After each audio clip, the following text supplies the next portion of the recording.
One of the takeaways I'd like to present here is an understanding that I have come to in my life, even though I was considered an incredible manifester to help others get homes, whatever they wanted, and myself.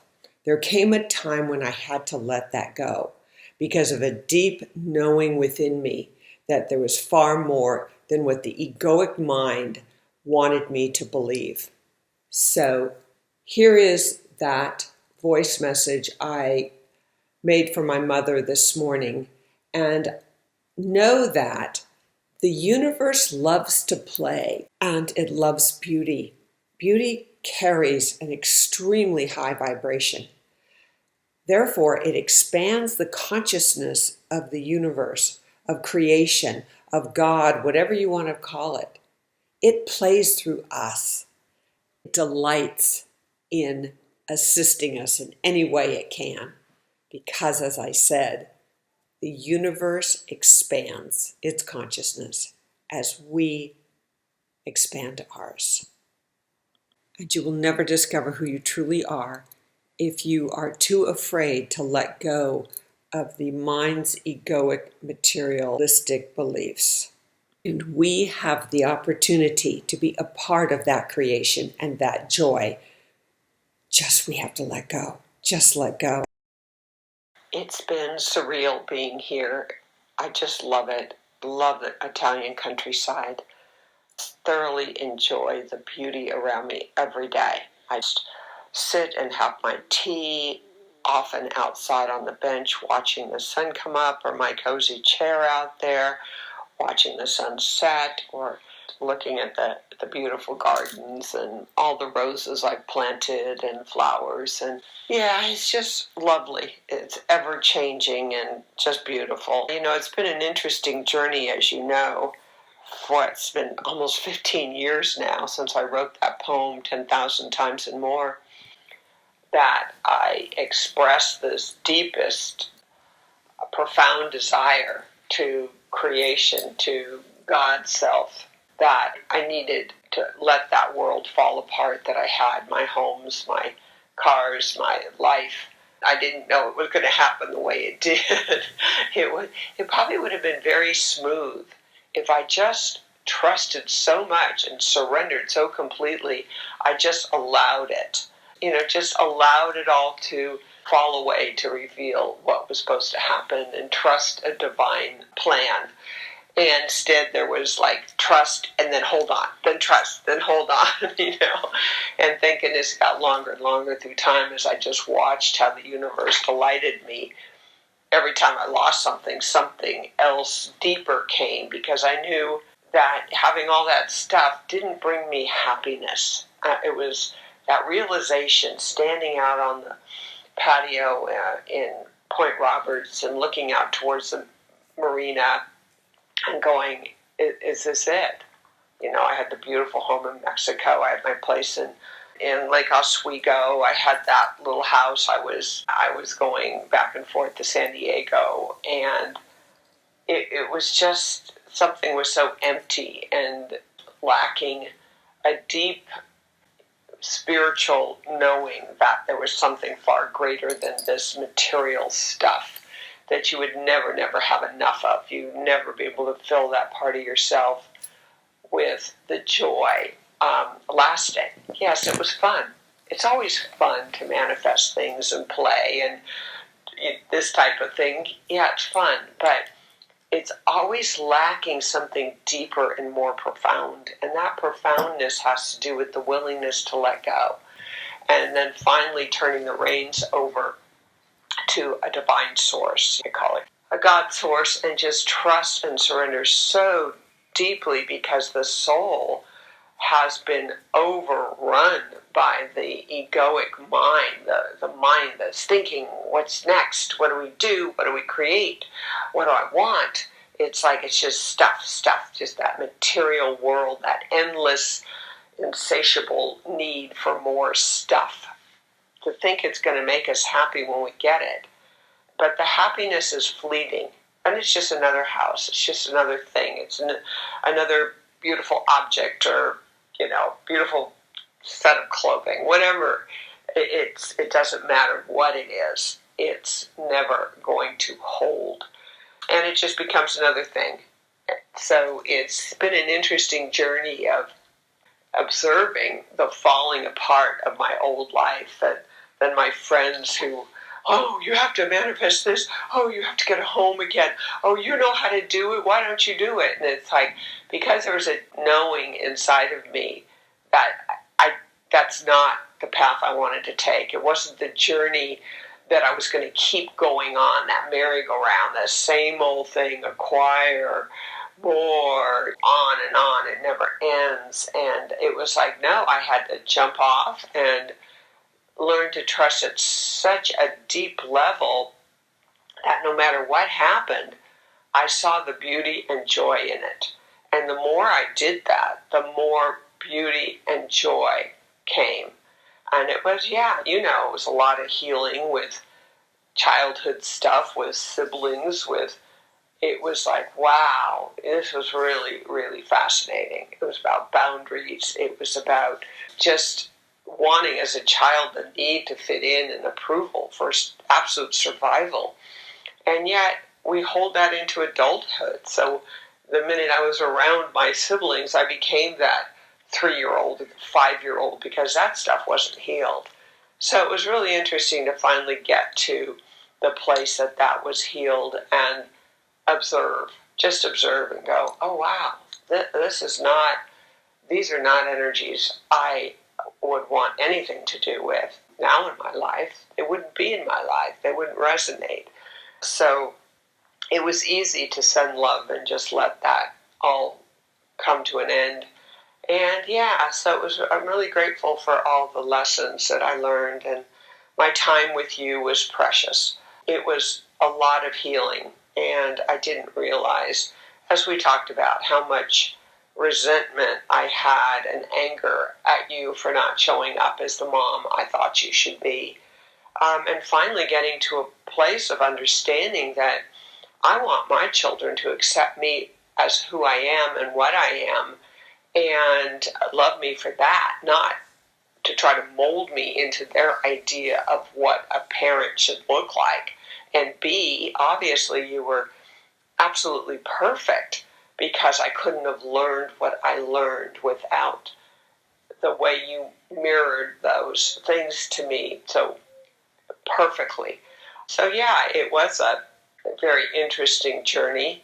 And it was a back and forth journey, and thank God the spaces between losing my peace and regaining it, chaos got shorter, or the anger, or the resentment, or the needing to defend myself just stopped. It was just stopped. It was so unnecessary, and there was nothing to defend. There was nobody to forgive, because all it was divine lessons, growth, potential, and transformation. And so I want to thank you for that time. And then, even removed name,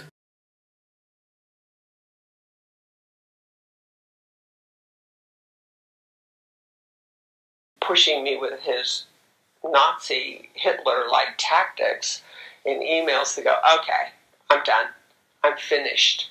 And then that very day, to get a phone call and be told about this place in Ashland, and to be able to then be there for 3 years and come get you a couple times and come up. And I still look at the pictures with you sketching by the duck pond and your cowboy hat. And it was really a fun trip. And my fear when I thought you got lost, because no sooner than we got there and I needed to use the restroom, I told you to stay in the house or in the garden, and you wandered off to town, and how frantic I became knowing that you didn't know where you were, and finding you in that relief. And you were like, I found my way back. Like, no, but it's like, Mother, please don't do that to me. But it was an interesting time, and then just the flow, how everything flowed from that point on. And being able to create those gorgeous gardens in Ashland and design the iron gates and have all of that executed and put in, and then that was done, that it felt complete. And then me just saying, this is a crazy world. This whole world is falling apart, so where do I want to be? And the immediate thought was Italy. And you know my process, where I never tell the universe I want something. It's always a game, because that's definitely one thing I learned, that creation loves to play, and it loves expansion. And beauty is like the highest vibration. And so when I would say, gosh, wouldn't it be fun to create absolutely gorgeous gardens? I don't know how this is going to happen, but you do. And then I surrender it. All I do is see in my mind's eye the completeness of it. It's the problem and solution resting in the same place, like a circle with the thumb and the forefinger resting on top of each other that I've talked about since the very beginning of my conscious manifestation abilities. And there is no in between. I don't need to figure it out. It just falls into place if I'm paying attention. It's like one prompt after the other. Somebody I meet randomly, somebody that says something out of the blue, and never really understanding that most people don't do that. They don't listen. They don't observe. And if you do, the path is lit. And so all the things that happen then from there, and even the whole thing about Italy, how that unfolded totally unexpectedly, because at the time it was like, wouldn't it be nice to be able to live there full time? But I'm okay with 3 months and get a house, and I'll get a housemate, and so that I'm gone 3 months and I come back for 3 months, and so I've got somebody paying for half the expenses, and it was a really interesting thing that I could travel more in places like Ireland and Scotland and France, the sacred places I hadn't been to. I mean, I've been all over France, but I hadn't been to Glastonbury. I hadn't been to a lot of these other sacred sites, and so it was like it didn't matter. And then for Stephen to say what he did, like, Mom, we could get this visa, family reunification, and just how that's unfolded. And I'm here like almost 6 months now, and the Italian bureaucracy is a nightmare, and yet not for me. It's working in my favor. I filed the paperwork, but there's been no meeting yet. So I'm just creating my sanctuary here. It's beautiful. I have a gorgeous guest bedroom. And so if I need to go away, which I'm not attached, I'm just totally letting go, and knowing that then the next step will light up, and I'll be gone for 3 months, going somewhere, and I have a housemate to pay for at least half the expenses more, because I furnished it, so they would pay more than half, so I wouldn't have much and to pay. And so it's just been this deeper and deeper level of trust, and there's no fear. It's just looking at the magnificent. Like this morning, I watched from the darkness, out of my bedroom window, which the guest room faces that way too. It faces east, over this beautiful, soft mountain range. Really kind of high hills, not really mountain, but the rolling, undulating Umbrian countryside, so beautiful. And the sun peeking out, just the first light. And even now, it's just the tip of the sun coming over the mountain, but the colors of the sky, or the clouds reflecting, or whatever it is, it's always magic. Every single day. In the room, like right now, when things are shifting, it's still warm during the day, but it's cooler at night. It's very pleasant. Everything's pleasant. It gets a little bit of darkness on that west side for just a while, and then the sun starts setting, and it's just casts this absolutely magnificent light across everything. It's just gorgeous, and it's light and bright, and I can sit in my living room or dining room or be in the kitchen and see this beautiful sunset. In the morning, even, I took a picture to show my son, because we're pouring concrete along a side of the house where my entry is, and then wrapping it around where I have a chair and table, and then I have a bench, so it'll be a whole patio, and then it'll help protect water from going anywhere next to the house. And I was taking a movie showing him where I wanted that path to run, and then I'm looking at it later going, oh my God, look at the light. Look at the beautiful sunrise, that early morning sunrise where it's casting these gorgeous shadows in this. The house is kind of a pinky, deep Umbrian, rosy color, and the light going across it, the shadowing is just magical, just magic. And so it's a time to be in gratitude, like every moment, and absolutely be delighted whatever happens. Even if they said, okay, well, no, this isn't going to fly, you've made too much money in the past, or you could do this or that, whatever it is, it's like, okay, then the divine has something else better for me. Because nothing falls apart unless there's something waiting for you to notice that you can let go of the old and journey into the new. So it may seem hard because we're so programmed into a material world of stuff, cars, houses, what you have to be secure, totally missing the security comes from within. It's from the divine heart. It's this groundedness in the knowing that we are divinely watched, we are divinely taken care of, and there's just delightful laughter. I can almost feel when I hit that total surrender each time we go, okay, what's next? Show me something wonderful. And it starts to unfold out of the blue, where seconds before you had no idea this was the beautiful opportunity that could unfold.